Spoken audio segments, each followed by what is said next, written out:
Thursday, 5th December, 10:30 p.m. Dear viewers, you're still watching us on ERi-TV, presenting you the domestic and international news prepared for this session. Live from our headquarters of Asmara is me, Hermela Girmay, inviting you to join us on our tonight's news broadcast. Let's start with the major headlines. Assessment meeting of National Union of Eritrean Women in Central Region. Training on leadership and administration in Afabet.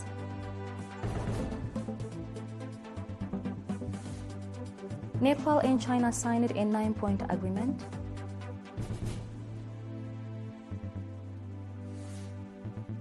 And Syrian army launched a series of successful operations in northern Hama.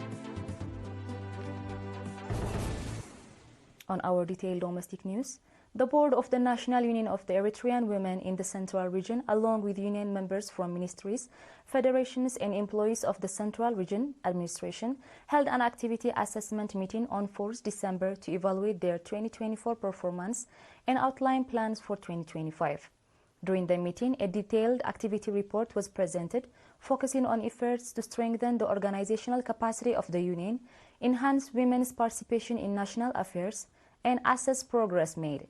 The participants emphasized the need for a stronger focus on 2025 on building organizational capacity, raising awareness among women, and completing programs that were delayed or left unfinished in 2024 due to various reasons. The meeting concluded with key recommendations, including intensifying efforts to ensure greater participation of women in leadership roles, organizing training programs to enhance women's leadership capacities, and conducting sustained awareness-raising activities aimed at recruiting exemplary women into the union. In another news, training program on leadership and administration was conducted for 32 youth government employees in the Afabet subzone. The training covered fundamental concepts of leadership and administration, constructive communication, teamwork, workplace conflicts, and their resolutions. Mr. Musa Mohammed Said, head of the National Union of the Eritrean Youth and Students in the subzone, stated that the training aimed to enhance the capacity of young workers and enable them to provide effective and timely services to the public.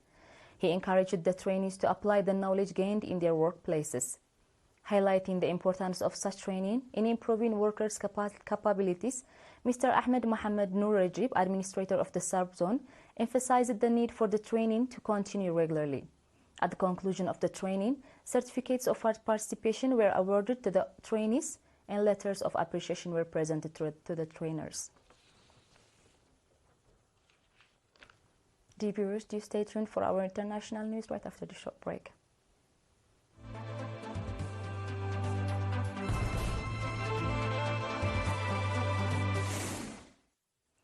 Welcome back.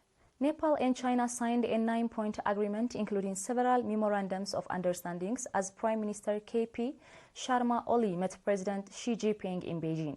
The bilateral meeting with the Chinese president at the State Hall in Beijing mainly dwelt on matters related to connectivity, industrial development, infrastructural development, medical cooperation, agricultural development, trade and tourism, investment, science and technology, sports, disaster management, people-to-people contact, and poverty alleviation. Krishna Parasad Dakal, spokesperson of the Ministry of the Foreign Affairs, said in Kathmandu. Additionally, on protocol relating to the export of thermally processed buffalo meat to China, on development and construction works, on economic and technical assistances, on Chinese language education, and on cooperation in communication technology between Nepal Television and China Media Group were signed. The Nepal government announced that it has accepted projects worth $20 million as grant assistance from China ahead from Prime Minister Oli's first official visit to that country after assuming office for the first time. Besides, the Nepali cabinet also decided to accept 300 million Chinese yuan, which is $4.13 million approximately, worth projects proposed by the government of China, the government spokesperson said.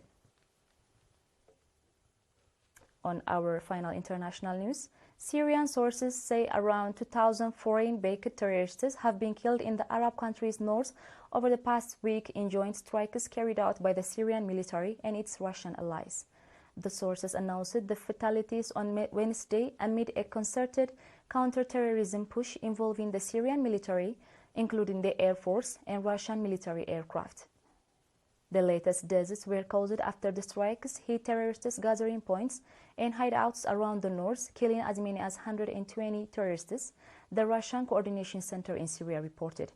The fatalities included dozens of takfirists who were killed during heavy operations targeting their gathering to the countryside of the city of Hama.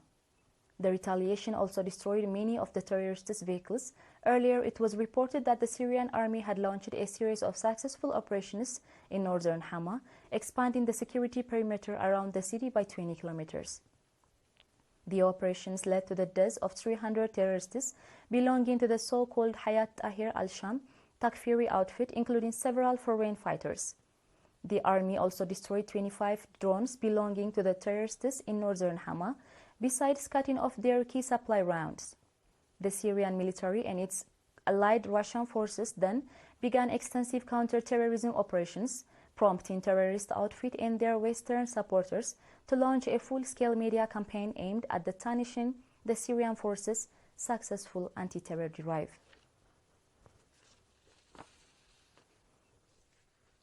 Dear viewers, we are done with the news prepared for this session, and now a quick recap of the major headlines.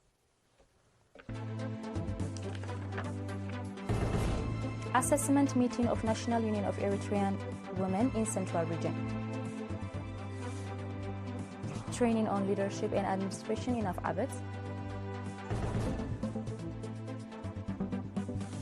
Nepal and China signed a 9-point agreement.